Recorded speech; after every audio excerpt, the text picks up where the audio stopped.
I decided to choose Native American culture for my intercultural communications research paper. This culture has been at the centerpiece of news lately with the Dakota Access Pipeline. Yet again, their lands are being compromised.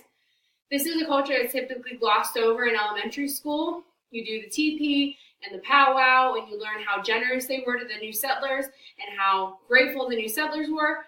And it's not until later on in school that you learn how terrible their culture was treated by the European settlers. Still, sports companies and advertisers alike use these savage imagery, such as the Washington Redskins and the Cleveland Indians. They promote the image of the savage in popular culture. It is not until later in high school and college that you learn of the atrocities that were committed against them. While many minority cultures are glossed over in popular culture, mainstream media, the Indian Native American culture tends to be glossed over the most. Instead of having a modern representation, we are often given the early American idea of the Indian, not the modern 2017 Indian. So first, I would like to discuss this historical background. So way before the Europeans came to America, the Native Americans did. And they crossed a land bridge that's now non-existent from Asia to what is now Alaska to get to the Americas. They then dispersed, and they are, according to history.com, there are 10 cultural groups across the Americas that the Indians total. Quote, in fact, it can be argued that no character in the pantheon of American historical figures has been cast and recast, interpreted, reinterpreted, and misinterpreted more frequently than the American Indian, end quote.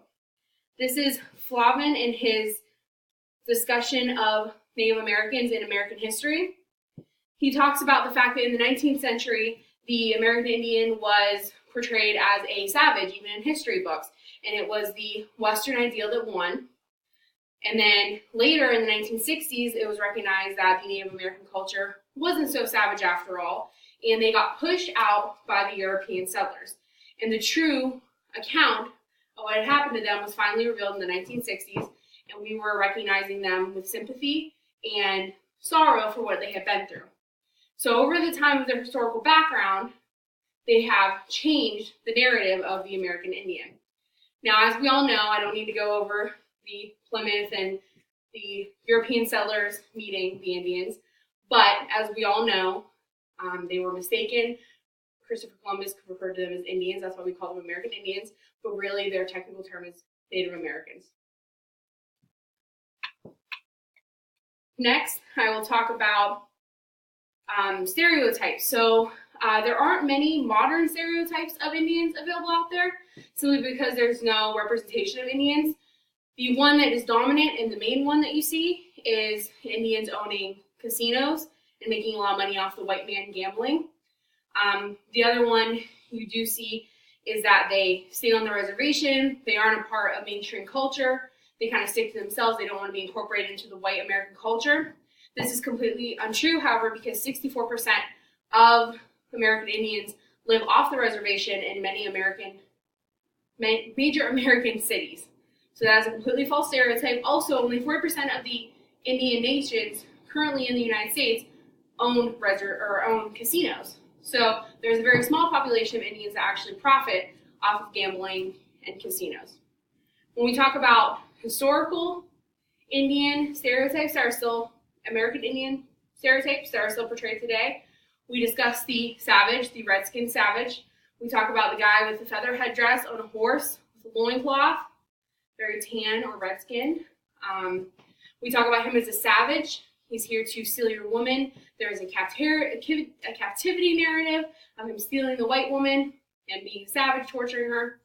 All of those are portrayed in culture today through movies, through, like I said, sports teams, through many other mediums, but there's not a lot of representation of the modern, like I said, Indian. Now, one of the things that I went over was signifiers. Now, being that the culture has evolved so much since we have accurate signifiers, what we could say is they typically have tan skin and jet black hair, However, there's not really much else to go on in terms of identifying someone as an American Indian just by their looks. If someone is tribal, they may wear tribal dress. But apart from that, if you were to meet one in a major city that's part of the mainstream popular culture, you wouldn't recognize them from yourself. They probably practice many of the same values, beliefs, customs that you do. If they're off the reservation, they're no longer practicing their tribal beliefs. When talking about their values, beliefs, and attitudes, so if they remove themselves from the tribe and from the reservation and they don't come back at all and they don't retain any of that, then we can assume that they choose their attitudes, beliefs, values. They choose those off of their personal preference and what the mainstream is promoting. So just like us, we believe our things, we choose our things because of what we personally believe, what our families believe, all of that. Similarly, across the border is the Indians who choose to stay on the reservation and live their tribal ways still. And these practice the traditional values that they always have. They're not too far off from what we would recognize the typical tribe of the past. They have a big focus on community and family. They have a big focus on the holistic approach to life. So they focus on spiritual, they focus on the healing part naturally. They tend to stay on their reservation and stay with their tribe. They have a very big tribal attitude towards life. Mutualism is a big term here. According to evergreen.edu, quote, mutualism promotes a sense of belonging and solidarity with group members, cooperating to gain group security and consensus. They rely heavily on this mutualism to promote that sense of belonging. Also, with this mutualism, they don't believe in busy work, so their educational systems don't assign busy work because they don't believe in work without a purpose. This also attributes to the fact that they are less materialistic than mainstream popular culture, because when they are working with a purpose, which is usually a necessity.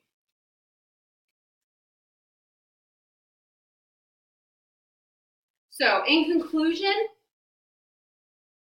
the Native American culture is one that is not discussed enough. We don't discuss the modern Native American culture. There is a movement, obviously, to create more voices of Native American culture in mainstream media and in just the historical background, but there isn't enough. And this research has opened my eyes to a lot of things that I didn't realize, such as the suicide rate among Native American teenagers is the highest among any other cultural group. This could be due to their lack of their misrepresentation and underrepresentation. So if they feel like maybe they don't belong on the reservation and don't belong in the tribe, they also don't have a place in the modern world anymore either. There's no place for them. We don't leave it. So, and to wrap it up, this was my research on Native American culture.